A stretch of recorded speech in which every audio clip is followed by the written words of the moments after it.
Another one that started off in the same sort of time neighborhood as that one, is the polarization system. And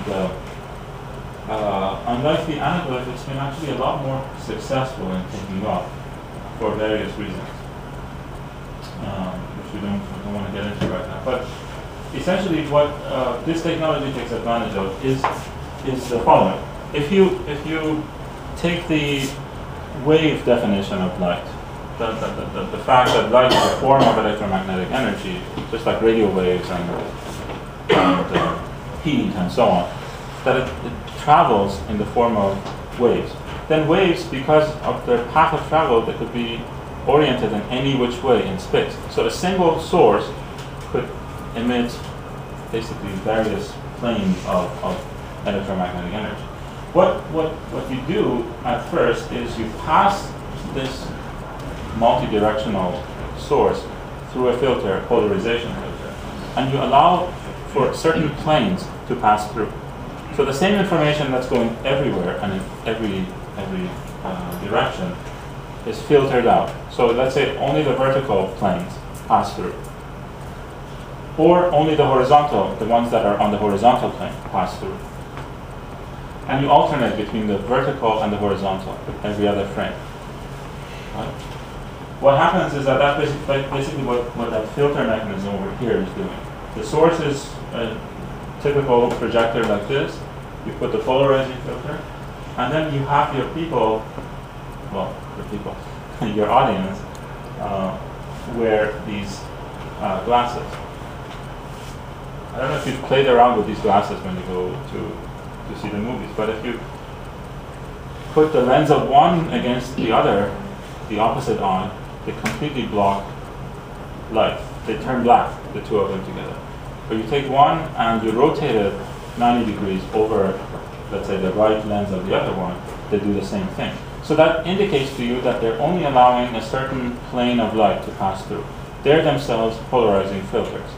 So what happens is single frames are cast on the screen at a speed that's faster than you can process, and then one goes through the left lens, one goes through the right lens, it gets put together, and then you see 3D. Unfortunately, I don't have any of these to actually hand out and project stuff for you, but I'm sure that the experience isn't foreign to anybody. I'm sure most of you have gone through one form or another of 3D presentation. So basically, the cost is low, and the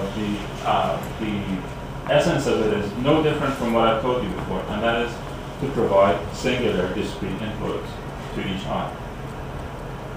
And as I said, it's becoming more of a trend now. You see it in all sorts of movie theaters, even home theater systems are incorporating this polarization technology, except that instead of putting it there, it's right on the screen. Filters that come on and off and give you the correct input. Lastly,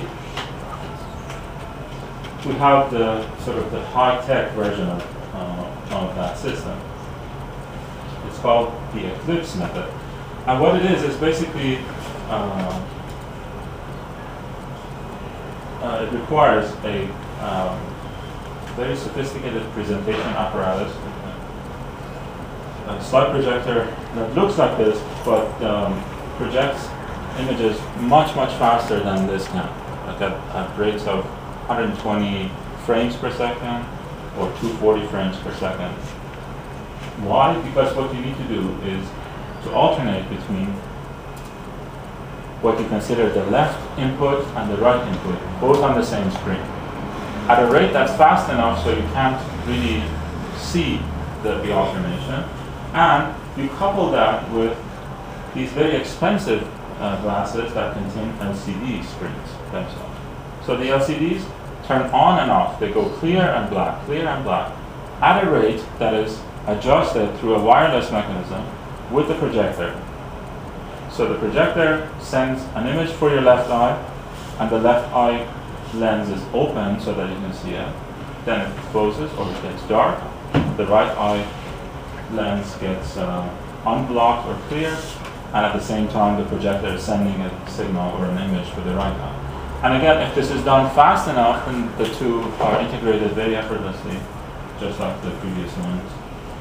And you have yourself a very fun experience, hopefully. So, as I said, yeah, this is part of it's the stuff that people brag about, not the stuff that you find in the average household yet. So if I were to ask you to remember anything about tonight, I want you to remember these 3 points. That the visual system uses very rapid and unconscious processes to reconstruct a 3-dimensional world from a set of 2-dimensional images. All the stuff I expect to have to do with this inherent spontaneous capacity to just open your eyes and see depth, right? So all of those things are happening constantly in the background. Having 2 eyes placed side by side and slightly apart from each other is required. It's not just, oh, it would be better to have 2 eyes, but I could do it with 1. No, you can't. You cannot go and see a 3D movie with 1 eye. If you want to try it, maybe try it for 5 minutes, but then go waste your whole $20 just to figure out if you can improve your eye. Again, it's not something outside, it's something that's in you. So believe in that. So 3D depth perception requires 2 eyes. What I've left out of this is that those eyes, it's not just enough to have 2 eyes, but the eyes also have to be aligned in space so that the input from either one is not suppressed. We know of a condition, some of you may know, of a condition known as strabismus or lazy eye. In the old days they used to call it lazy eye. And that has to do with uncorrected optical axis of 1 eye. And what ends up happening is because it's constant, one of the eyes is constantly giving bad input to the brain decides to not listen to it. So even the eye sees, the brain doesn't see through that eye. And there goes 2-dimensional depth perception. The moment you shut the input from 1 eye to the brain, that's the end of stereopsis, the end of seeing the world the way you and I do. Right. And the last thing I want you to remember is that it's through this understanding, this